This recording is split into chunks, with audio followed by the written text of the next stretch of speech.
यहाँ पे हमारा 177 सर्ग का समाप्त हुआ था। राम ने पूछा, हे भगवान, बड़ा आश्चर्य है कि तुमने अहंकार के त्याग से परम सत्य की प्राप्ति का उपदेश किया है। अब राम जी क्या कह रही हैं? आश्चर्य बता रही हैं कि बड़ा आश्चर्य है, अहंकार नहीं है, फिर भी सत्य का उपदेश दिया। अहंकार से ही दिया जाता है ना, बुद्धि से जुड़ के देते हैं ना। यह परम दशा है और राग द्वेष मल से रहित, निर्मल, उत्तम, अविनाशी और आदि अंत से रहित है। कहते हैं ये वाली दशा बहुत ऊंची दशा है ना, है भी नहीं और उसके साथ उपदेश भी किया उस परम तत्व का। यह दशा तुमने परम विभुता के लिए कही है। हे भगवान, सर्वदा सब प्रकार सब वस्तुएं वही ब्रह्म सत्ता है और समरूप सत्ता के अनुभव से परम निर्मल है, तो शिला आख्यान किस निमित्त कहा? शिला का उदाहरण दिया था ना, शिलावत रहो। कहते हैं जब सारा है वही, सारा कुछ वही का वही है, तो शिला स्पेशल क्यों बोला, है ना। फिर वही कह रही है, शिला आख्यान किस निमित्त कहा, सो कहिए। वशिष्ठ जी बोले, हे राम, वह तो सब में सर्वदा और सब से रहित है। देखो, उसके अंदर सारे हैं, ठीक है। अब उसके साथ है ना सारे, पर जो हैं वो उसके बिना नहीं हो सकते, मतलब वो अकेला है उसका, ठीक है। हम वो है तो हम सारे हैं, हम सारे उसको सिद्ध नहीं कर सकते मिलकर, उसको नहीं सिद्ध कर सकते ना, वो अकेला हम सबको सिद्ध कर सकता है। वशिष्ठ जी बोले, हे राम, वह तो सब में सर्वदा और सबसे रहित है, पर उसके बोध के लिए मैंने तुमसे शिला आख्यान का दृष्टांत कहा। देखो, हमें जब गुरुदेव समझाते हैं ना, कोई ना कोई दृष्टांत देते हैं और वो दृष्टांत पूरा उन पे नहीं उतरता, उसके इर्द गिर्द घूमता रहता है, क्योंकि पूरा कभी उतर ही नहीं सकता। अगर जो पूरा, जैसे नमक की पुतली पूरी मिल गई पानी के अंदर, वो बाहर कैसे आएगी दृष्टांत देने के लिए, ठीक है। अब ऐसे ही है ये सारा। हे राम, ऐसा स्थान कोई नहीं जहाँ सृष्टि ना हो, सब स्थानों में सृष्टि है, पर आदि से कुछ नहीं बना और सर्वदा सृष्टि भासती है। अब यहाँ वशिष्ठ जी अपना बता रहे थे ना कि उन्होंने एक कुट्टी बनाई थी आकाश के अंदर, तो वो अपने ही वार्ता को बता रहे हैं। अब वही कह रहे हैं कि ऐसा स्थान कोई नहीं है जहाँ सृष्टि ना हो, सब स्थानों में सृष्टि है, पर आदि से कुछ बना नहीं। दिखेगा हमें, इन आँखों से कुछ ना कुछ दिखेगा, जहाँ मर्जी चले जाएं, जहाँ मर्जी जाएं। बताओ, ये पृथ्वी दिखेगी, आकाश दिखेगा, चाहे और ना दिखे, ये तो दिख रहे हैं ना। कहते हैं ऐसा कुछ स्थान नहीं है जहाँ सृष्टि ना हो, सर्वदा सृष्टि बसती है। शिला के कोश में भी अनेक सृष्टि है, जैसे आकाश में शून्यता है, वैसे ही शिला कोश में भी सृष्टि है। अब कहते हैं आकाश में शून्यता, जैसे ऊपर जाते हैं पोलम पोल मिल रहा है ना हमें कुछ ना कुछ, कहते हैं ऐसे ही उस शिला कोश के अंदर भी सृष्टि है। अब जो सूक्ष्म में रहेगा ना, अब जैसे हमने पीछे पढ़ा था कि वो पत्थरों में से निकलते गए तो वो राजा वहाँ खड़ा हो गया, भी आप तो चले गए हो, मैं कैसे आऊँ। तो फिर क्या कहा था, भी पहले वो सूक्ष्म दृष्टि बना अपनी, फिर सूक्ष्म वृत्ति से तो इन पत्थरों में से निकलेगा। अब कहते हैं ऐसी शिला कोश में भी, वैसे शिला कोश में भी सृष्टि है। श्री राम ने पूछा, हे भगवान, जो सब में सृष्टि बसती है तो फिर आकाश रूप क्यों हुई? वो कह रहे हैं सब में सृष्टि है, तो राम जी कह रहे हैं अगर सब में सृष्टि है तो आकाश रूप क्यों कह रहे हो, पोलम पोल क्यों कह रहे हो? वहाँ पे तो ऐसे नहीं कह सकते ना हम। फिर वशिष्ठ जी बोले, हे राम, यही मैं भी तुमसे कहता हूँ कि जो कुछ सृष्टि है वो सब आकाश रूप है। तेरे को एक पासे कह रहे हैं कि सृष्टि है, सृष्टि के बिना कुछ खाली नहीं है, दूसरे पासे कह रही हैं वो जो भी सृष्टि है ना वो सारी आकाश रूप है, मतलब बनी कुछ नहीं, वो खाली शून्यता है। जैसे आकाश में पेड़ है ना, बंध्या का पुत्र है, कुछ नहीं, खाली कल्पना है हमारी। स्वरूप से सृष्टि उपजी ही नहीं, सर्वदा आत्म सत्ता अपने आप में स्थित है। और आकाश की बात क्या कहनी है, शिलाकोश में सृष्टि बसती है और आकाश रूप है, अर्थात कुछ भी नहीं हुई। कहते हैं आकाश की तो बात ही क्या कहें, वो तो सूक्ष्म में ले लिया। कहते हैं और तो और शिलाकोश, पत्थरों में भी सृष्टि है, पर वो कैसी है, आकाश की न्याय, तो इसका मतलब वहाँ कुछ है नहीं, अर्थात कुछ नहीं है। हे राम, पृथ्वी में ऐसा अणु कोई नहीं जिसमें सृष्टि ना हो। कहते हैं एक छोटा सा अणु भी उठाओगे ना उसमें भी सृष्टि है, वो भी किसी न किसी काम आ जाएगा। अणु अणु में सृष्टि है और सब ओर से बसती है। चिड़ियों को कभी घोंसला बनाते देखा है? कैसे वो पता नहीं कहाँ से क्या क्या कुछ ला के बुनते जाते हैं, कैसे बनाते हैं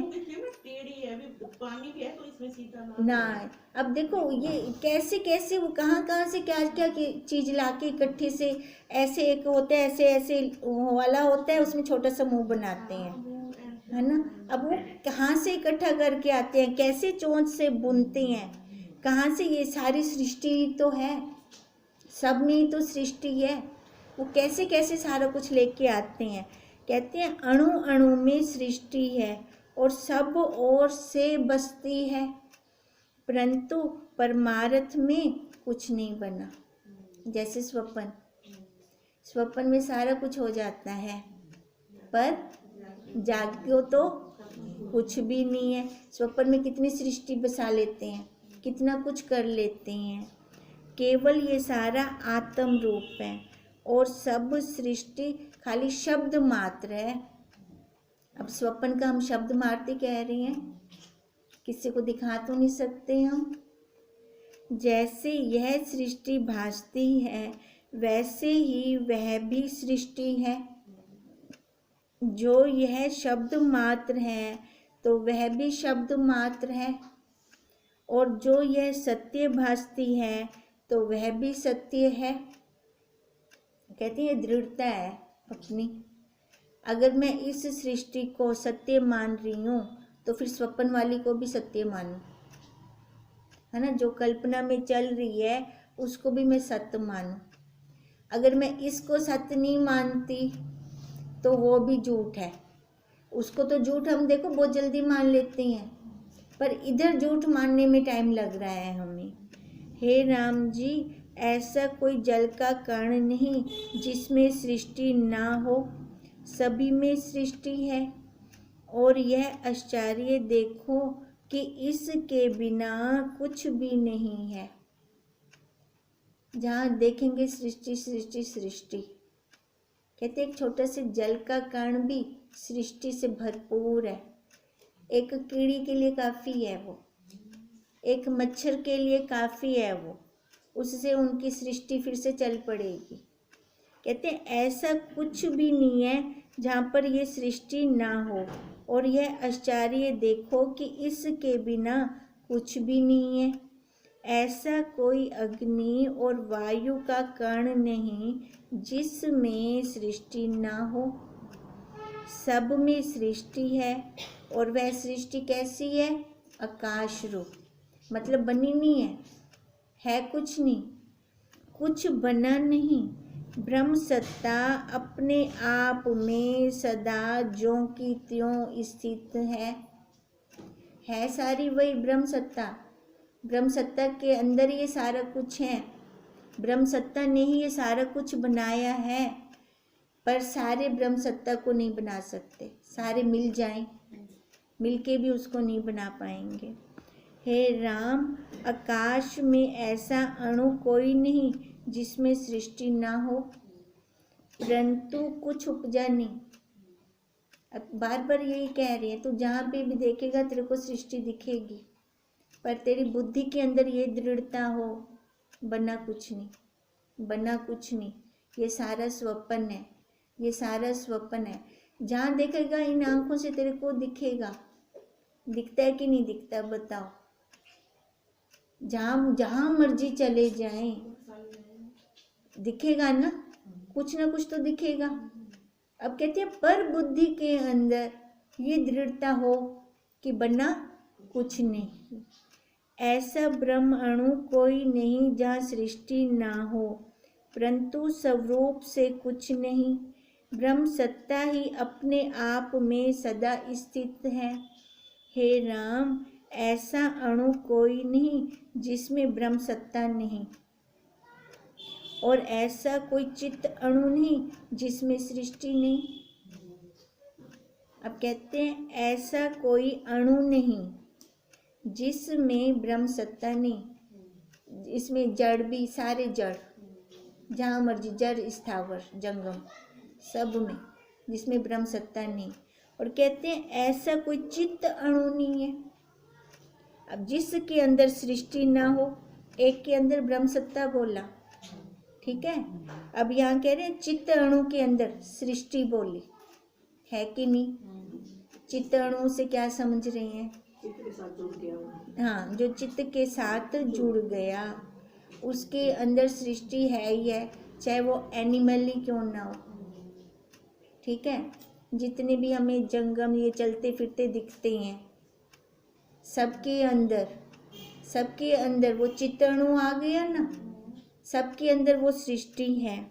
पर जैसे किसी ने अग्नि कही और किसी ने उष्णता कही, तो उसमें भेद तो कोई नहीं।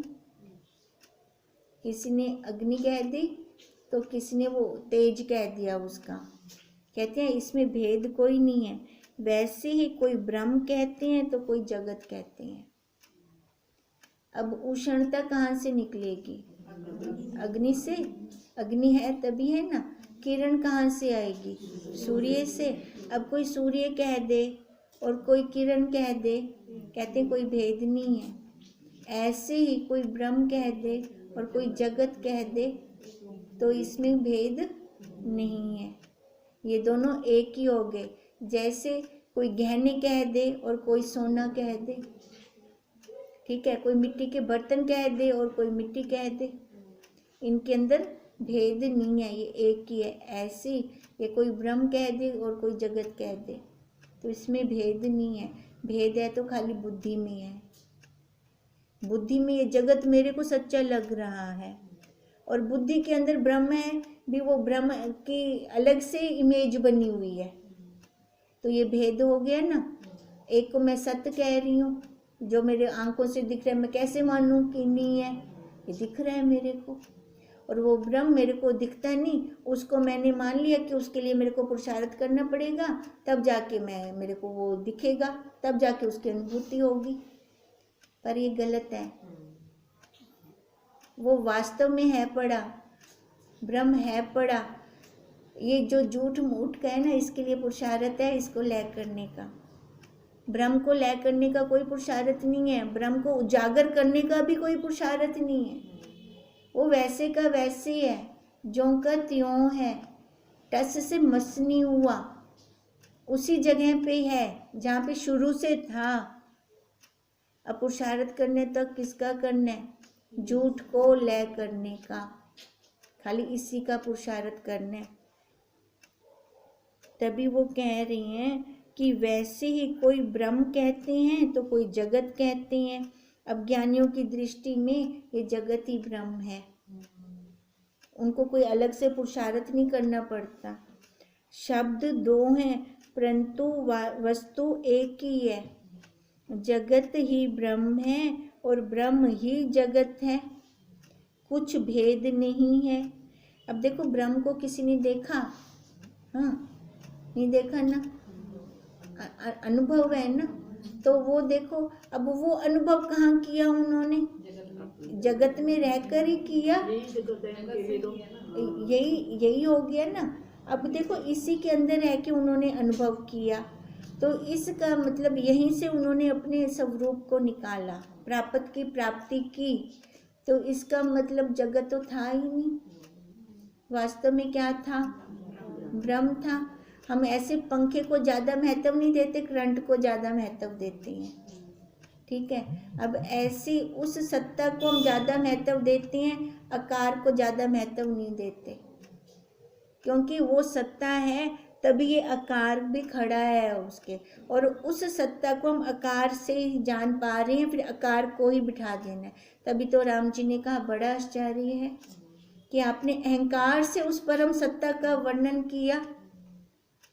आश्चर्य की बात है ना ये। अब यही बात कह रही हैं कि ये शब्द दो हैं परंतु वस्तु एक है। जगत ही ब्रह्म है और ब्रह्म ही जगत है, दोनों में कुछ भेद नहीं है। जैसे बहते जल का शब्द होता है पर उससे कुछ अर्थ सिद्ध नहीं होता। शब्द तो होता है, जल बहता है तो, पर उससे कुछ शब्द अर्थ सिद्ध हो रहा है क्या? नहीं, उससे कुछ अर्थ सिद्ध नहीं होता। वैसे ही जगत मुझको कुछ पदार्थ भाषित नहीं होता। अब जगत का शब्द है पर उस शब्द से कोई अर्थ सिद्ध नहीं होता। हम जब अर्थ सिद्ध करने बैठ जाते हैं ना, उलझ जाते हैं। मनुष्य की, जीव की प्रॉब्लम यही है। उसने बहुत जल्दी समझ लिया भी जल के शब्द का कोई अर्थ नहीं है, कोई मायने नहीं है। ये जगत के शब्द का मायने निकालने बैठ जाता है, अर्थ निकालने बैठ जाता है, जबकि इसका भी कोई अर्थ नहीं है। अब अर्थ कोई क्यों नहीं है? क्योंकि वो जितना कुछ बोलेंगे ना, इस जड़ के लिए ही बोलेंगे। जितना कुछ होगा इस जड़ के लिए ही होगा। हमारे तक कोई पहुंच सकता है? नहीं, हमारे तक कोई नहीं पहुंच सकता। तो इसलिए अब ये बुद्धि में रहे कि जैसे उस जल के शब्द का कोई अर्थ नहीं है, ऐसे इस जगत के शब्द का कोई अर्थ नहीं है। ये होमवर्क है हमारा। आश्चर्य है कि आकार से वर्णन कर रहे हैं उसका। हाँ हाँ, वही अंतःकरण से कर रही है ना, आकार से वर्णन कर रहे हैं। अब देखो होमवर्क है ध्यान में। जैसे जल के शब्द का कोई अर्थ नहीं है, ऐसे ही जगत के शब्द का कोई अर्थ नहीं है। ये होमवर्क है हमारा। अब जगत में कौन कौन आ जाता है पता है ना? सारी उपाधियाँ, सारा कुछ, ये भी, ये जो आकार हम लेके बैठे हैं, ये भी कोई अर्थ नहीं है इसका। ये हमारा होमवर्क है, रुकना नहीं है यहाँ पर हमने अब, क्योंकि दूसरी वस्तु कोई बनी ही नहीं है। मैं, तुम और यह जगत, समेरु आदि पर्वत, देवता, किन्नर, दैत्य, नाग इत्यादि सब जगत निर्वाण स्वरूप है। हमें कोई दुख नहीं दे सकता, हमें कोई कुछ कह भी नहीं सकता। पर होता क्या है कि हम स्वयं उन शब्दों का अर्थ लेकर स्वयं दुखी होते हैं। नहीं तो देखो अपनी जो ये इंद्रियां हैं ना, इंद्रियों के विषय हैं, ये भी हमें दुख नहीं देते, पर हम खुद स्वयं अपनी इच्छाओं को, वासनाओं को बढ़ाकर हम दुखी होते हैं। तभी तो कह रहे हैं ये सारे जितने भी हैं निर्वाण स्वरूप हैं। आत्म तत्व में कुछ भी नहीं बना। ये बोलते चालते जो जीव भासते हैं, उसे स्वप्न की तरह जाने। देखो जी, जो पुरुषार्थ करेगा वो निकल जाएगा। बुद्धि के अंदर जो दृढ़ता करेगा ना, ये जितना भी सारे बोलते चालते जो भी दिख रहा है ये सारा स्वप्न है।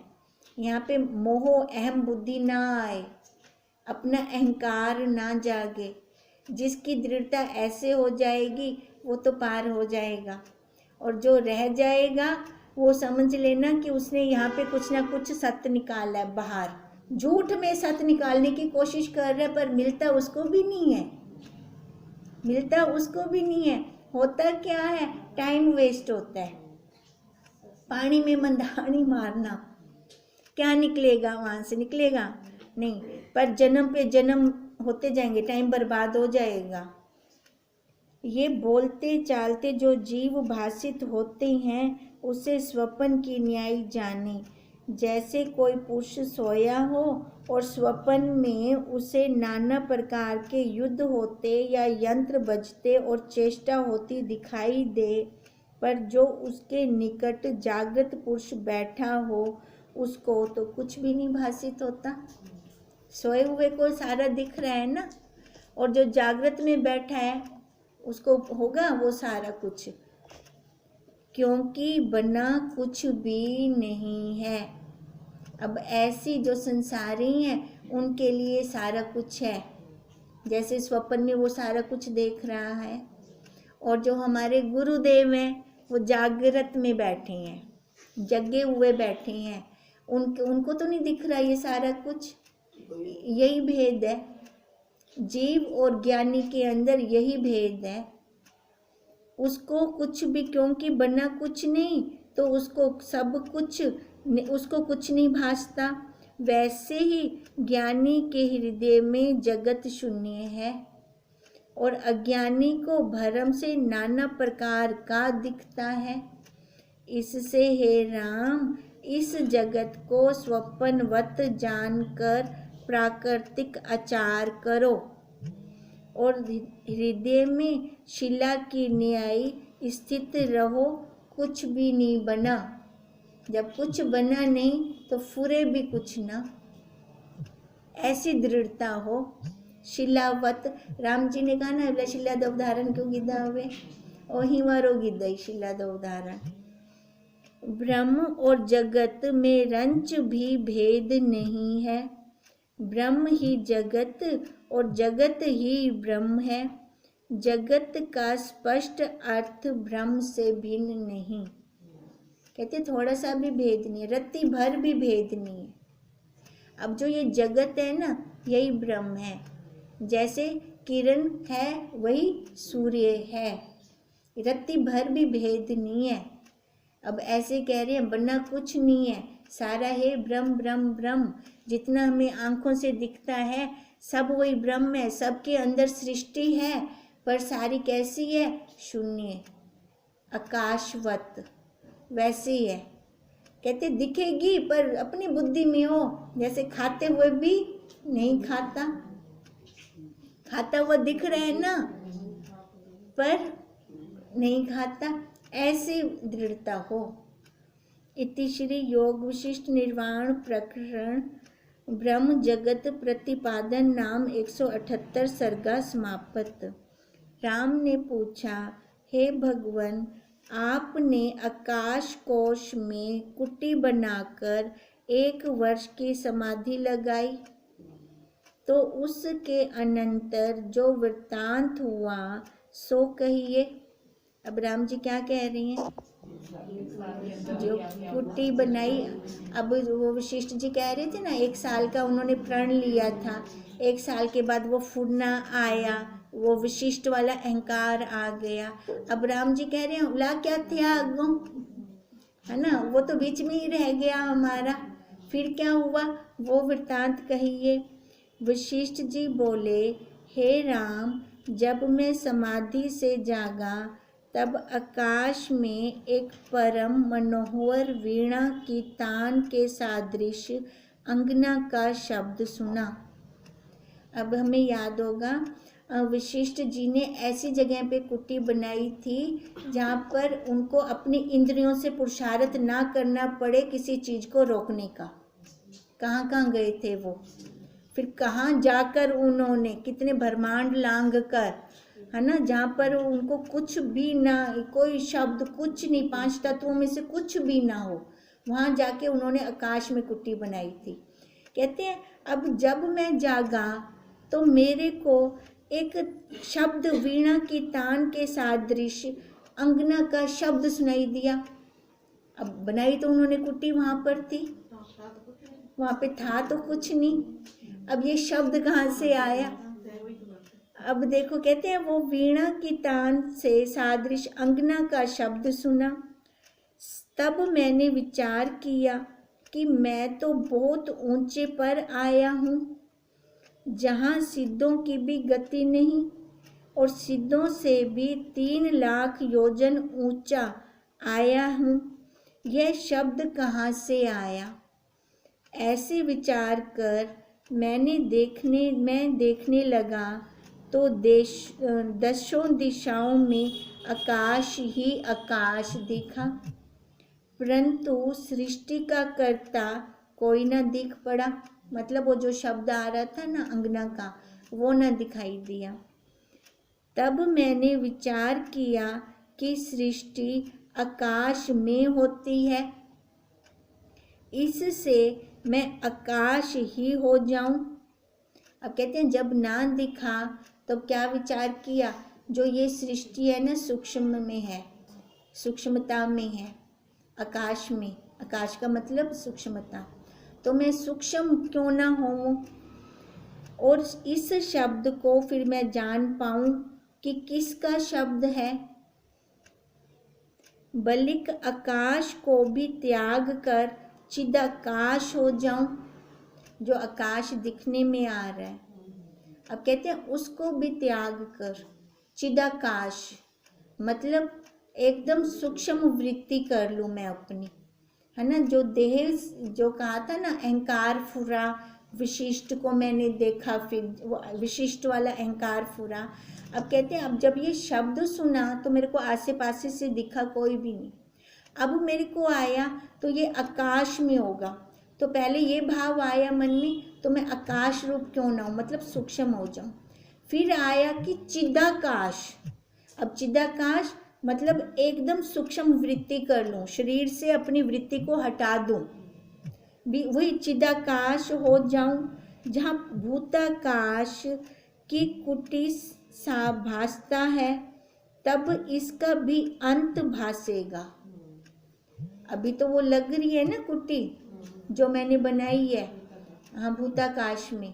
अभी कहते हैं एकदम मैं सूक्ष्म वृत्ति क्यों न कर लूँ अपनी, जो ये कुटी बनाई हुई है ये भी ना भासे मेरे को, और मैं जान लूँगा कि यह फिर किसका शब्द है।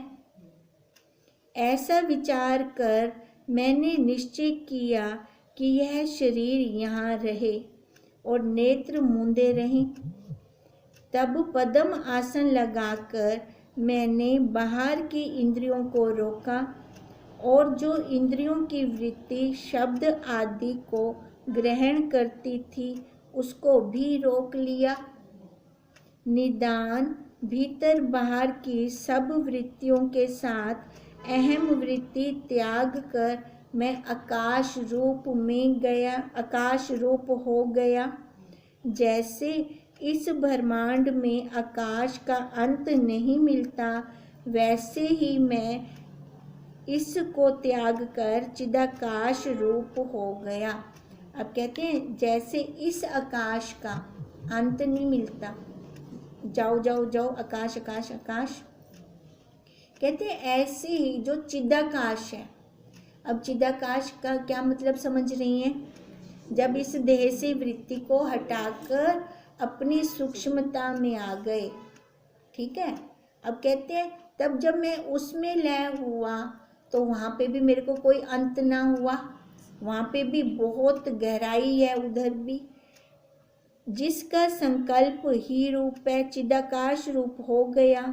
जिसका संकल्प ही रूप है उसको भी त्याग कर मैं बुद्धि आकाश में आया। बुद्धि आकाश में आया यानी बुद्धि से तो जान रहे थे पर शरीर का भान नहीं था। फिर उसको भी त्याग कर चिदाकाश में आया और उस शब्द को सुनने के संकल्प से चिदाकाश रूप हो गया। मतलब इतनी तन्मयता कर ली कि वो शब्द कहाँ से आ रहा है, बुद्धि से भी हट गई दृष्टि वहाँ से भी। जैसे समुद्र में मिली जल की बूंद समुद्र रूप हो जाती है, वैसे ही मैं चिदाकाश हो गया। मतलब एक रूप हो गया उस चिद के साथ जो निराकार और निराधार है, सबको धारण कर रहा है और परम अनंत स्वरूप शांत और अनंत है, और जिसमें सब ब्रह्मांड प्रतिबिंबित होते हैं। जब मैं आत्मा के आदर्श में स्थित हुआ तब मुझको अनंत सृष्टियां अपने आप में भासित होने लगी। अच्छा, यहाँ ना बस ये जो आपने बहुत अच्छा अनंत